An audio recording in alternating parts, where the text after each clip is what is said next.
2008 সালের 25 ফেব্রুয়ারি 6 দিনের সফরে ভারতের নয়াদিল্লি যান বাংলাদেশের তৎকালীন সেনাপ্রধান জেনারেল মঈন ইউ আহমেদ। ওই সফরে তাকে লাল গালিচা সংবর্ধনা দেওয়ার পাশাপাশি রাষ্ট্রপ্রধানের প্রটোকলও দেয়া হয়। সেই সঙ্গে উপহার হিসেবে দেয়া হয় জার্মান হ্যানোভারিয়ান জাতের 6টি ঘোড়া। এই সফরে মঈন ইউ আহমেদের সঙ্গে ভারতের তৎকালীন পররাষ্ট্রমন্ত্রী প্রণব মুখোপাধ্যায় এবং দেশটির সেনাপ্রধান সহ গুরুত্বপূর্ণ ব্যক্তিদের বৈঠক হয়। বাংলাদেশের প্রতিরক্ষা এবং মঈন ইউ আহমেদের চাকরির নিশ্চয়তা সহ বেশ কিছু গুরুত্বপূর্ণ বিষয় উঠে আসে। আন্তর্জাতিক বার্তা সংস্থা AFP'র তথ্য অনুযায়ী 2008 সালের 25 ফেব্রুয়ারি এক অনুষ্ঠানে ভারতের সেনাপ্রধান দীপক কুমার বাংলাদেশের সেনাপ্রধান মঈন ইউ আহমেদকে 6টি ঘোড়া উপহার দেন। ঘোড়াগুলোর মূল্য ভারতীয় মুদ্রায় 35 মিলিয়ন রুপির কিছু বেশি। বাংলাদেশের সীমান্তে যেসব ভারত বিরোধী বিচ্ছিন্নতাবাদী রয়েছে তাদেরকে সহযোগিতা না করার জন্য ভারতের সেনাপ্রধান সন্তুষ্ট হয়ে এসব ঘোড়া উপহার দেন।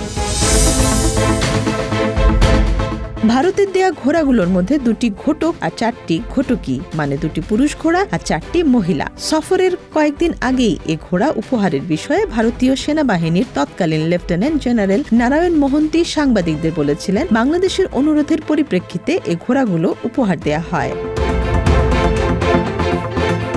1/11 সময়ে রাষ্ট্রপতি ইয়াজউদ্দিন আহমেদের সামরিক সচিব ছিলেন অবসরপ্রাপ্ত lieutenant general Aminul Karim. Moeen U আহমেদের ভারত সফরের বিষয়ে তিনি বলেন, শেখ হাসিনা ক্ষমতায় এলে নিজের চাকরি থাকবে কিনা তা নিয়ে ভয় পাচ্ছিলেন সেনাপ্রধান মঈন ইউ আহমেদ। তাই ওই সফরে চাকরির নিশ্চয়তার বিষয়ে তিনি ভারতের সমর্থন চেয়েছিলেন। বিষয়টি দেখবেন বলে প্রণব মুখার্জি তাকে আশ্বাস দিয়েছিলেন, কিন্তু তখন তো নির্বাচনই হয়নি। তার আগে তিনি কিভাবে একথা বললেন জানি না। এছাড়া আমাদের নিরাপত্তা দেখভালের জন্য মঈন ইউ আহমেদ তাদের সাহায্য চেয়েছিলেন।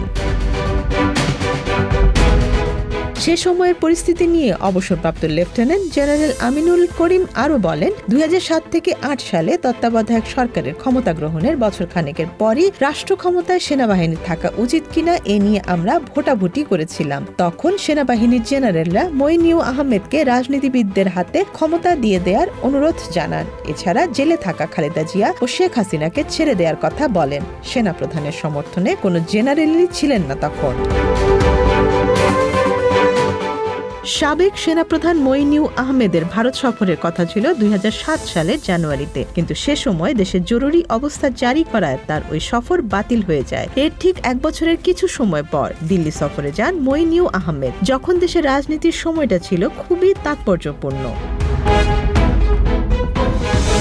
মঈন ইউ আহমেদ ভারত সফরে গেলে তার সঙ্গে সাক্ষাৎ করেন দেশটির সাবেক পররাষ্ট্রমন্ত্রী প্রণব মুখোপাধ্যায়। তখন শেখ হাসিনা ক্ষমতায় এলে চাকরিচ্যুত হওয়ার আশঙ্কার কথা প্রণব মুখোপাধ্যায়কে জানিয়েছিলেন মঈন ইউ আহমেদ। 1996 থেকে 2012 সাল পর্যন্ত ভারতীয় রাজনীতি নিয়ে প্রণব মুখোপাধ্যায়ের লেখা দ্য কোয়ালিশন ইয়ার্স বইয়েও বিষয়টি উল্লেখ করা হয়। তিনি লেখেন, 2008 সালের ফেব্রুয়ারিতে মঈন ইউ আহমেদ 6 দিনের সফরে ভারতে আসেন। আমার সঙ্গে দেখা করেন। ইনফরমাল সাক্ষাতে রাজনৈতিক বন্দীদের ছেড়ে দেওয়ার কথা বলি, কিন্তু মঈন ইউ আহমেদের আশঙ্কা ছিল শেখ হাসিনাকে ছেড়ে দিলে তাকে চাকরিচ্যুত করা হতে পারে। এটিকে আমি ব্যক্তিগত দায়িত্ব হিসেবে নেয়ার পাশাপাশি এর নিশ্চয়তা দেই যে শেখ হাসিনা ক্ষমতায় এলে মঈন ইউ আহমেদ চাকরিচ্যুত হবেন না।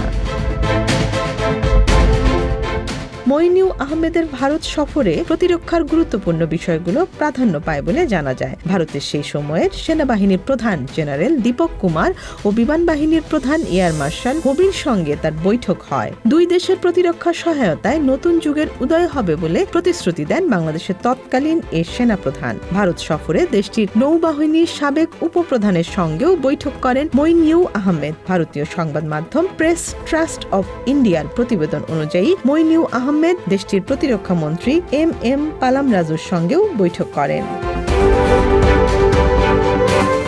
2007 সালের 11 জানুয়ারি ফখরুদ্দিন আহমেদের নেতৃত্বে সেনা সমর্থিত তত্ত্বাবধায়ক সরকার ক্ষমতা গ্রহণ করে। এর বছরখানেক পরই মঈন ইউ আহমেদকে ভারত সফরে আমন্ত্রণ জানায় নয়াদিল্লি, যেখানে সেনাপ্রধানের একমাত্র সফরসঙ্গী ছিলেন তৎকালীন স্পেশাল সিকিউরিটি ফোর্সের মহাপরিচালক major general Syed Fatemi Ahmed Rumi. Moeen U আহমেদের এ সফরের পর বাংলাদেশের অনেক নীতি সিদ্ধান্তই আসে ভারত থেকে, যা 2024 সাল পর্যন্ত চলমান ছিল বলে মনে করেন বিশ্লেষকরা।